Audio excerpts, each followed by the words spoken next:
Sa kabila nga po ng pagkakasali ni Renz Abando sa final 12-man lineup, meron para naman nga pong reklamo ang kanyang mga fans kay Coach Chot Reyes. Yan naman ang ating unang storya na aalamin at pag-uusapan na sasamahan ko na rin ang balitang nagbabala na nga daw po ang coach ng Dominican Republic sa Gilas, Pilipinas at ang balitang pinakilala na nga po ng Los Angeles Lakers ang dalawa pang sentro na hahabol sa kanilang lineup. Kaya mga idol, tara!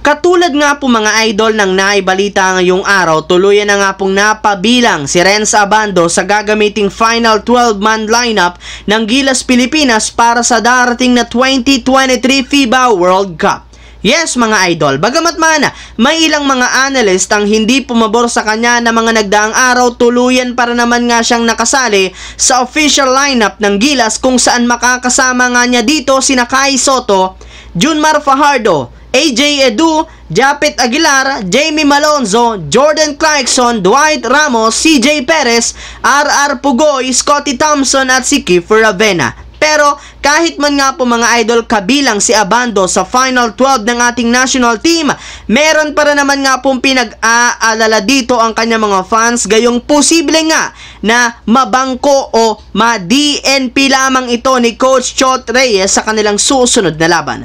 Malinaw na maglalaro si Renz Abando sa Gilas ng off the bench at kung sakasakali man nga pong maging dikit parati ang score ng kanilang mga laro, malaki nga po ang tsansa na hindi niya ito ipasok. At kapag nangyari nga yan, sigurado nga po na magagalit at magrereklamo dito ang kanya mga fans. Malaki rin naman nga po ang kayang iambag ni Abando sa opensa at depensa ng Gilas, huwag lamang nga po siyang ibabangko. Samantala, pumunta naman tayo sa ating sunod na pag-uusapan sa balitang nagbabala na nga ang coach ng Dominican Republic sa Gilas, Pilipinas. Ilang araw nga mga idol bago magsimula ang laro ng Dominican Republic at Gilas, Pilipinas sa unang araw ng FIBA World Cup sa August 26, meron muna nga pong mensahe ang mismong head coach ng Dominican Republic sa Gilas, Pilipinas. Ayon nga po kay Coach Nestor Garcia, aminado nga siya na isang great team ang Gilas sa pagkakaroon nito ng napakaraming shooter na mabilis ang takbo at may big man na kayang umatake sa ilalim ng basket. Kaya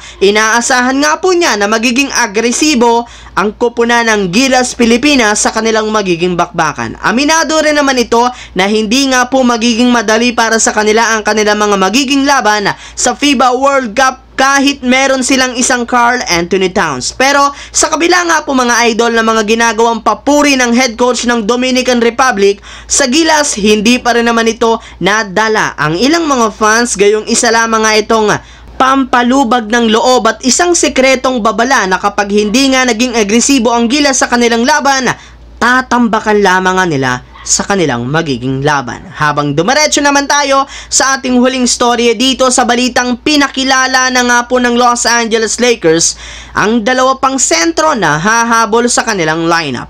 Ayon nga po mga idol sa inilabas sa balita ng Lakers analyst na si Trevor Lane, hindi pa rin naman nga talaga tapos ang kanilang team sa pagkuha ng mga bagong manlalaro. Sa katunayan, meron nga po ngayong inilabas na dalawang bagong sentro na posibleng kumumpleto sa kanilang front court. At sila nga ay ang kinabibilangan ni na Usman Garuba na isa ng ganap na unrestricted free agent matapos siyang i-waive ng Oklahoma City Thunder noong nakaraang araw. Ang pangalawa naman ay ang kanilang dating sentro na si JaVale McGee na opisyal na nga pong i-waive ng Dallas Mavericks sa mga susunod na araw. Yes mga idol, pareho rin naman nga itong traditional na sentro na nakafocus sa depensa at rebounding na isa rin naman sa mga katangian na hinahanap ngayon ni Rob Pelinka sa kanilang magiging bagong backup center. Ang videong ito mga idol ay hatid sa inyo ng Aurora Game, isang play-to-earn mobile app na kung saan pwede kang kumita habang nag-e-enjoy ka.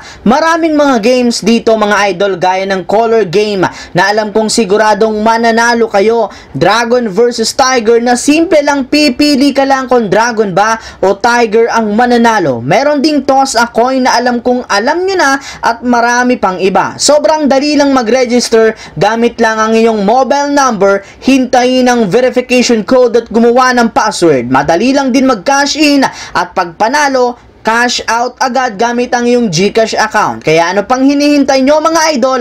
Mag-download na at manalo. Nasa comment section ang link para makapagsimula na kayo. So yun lamang mga idol ang ating bagong video ngayong araw na ito na ating pinagkwentuhan. Once again, this is your J-Zone TV. Huwag kalimutang mag-like at syempre mag-subscribe.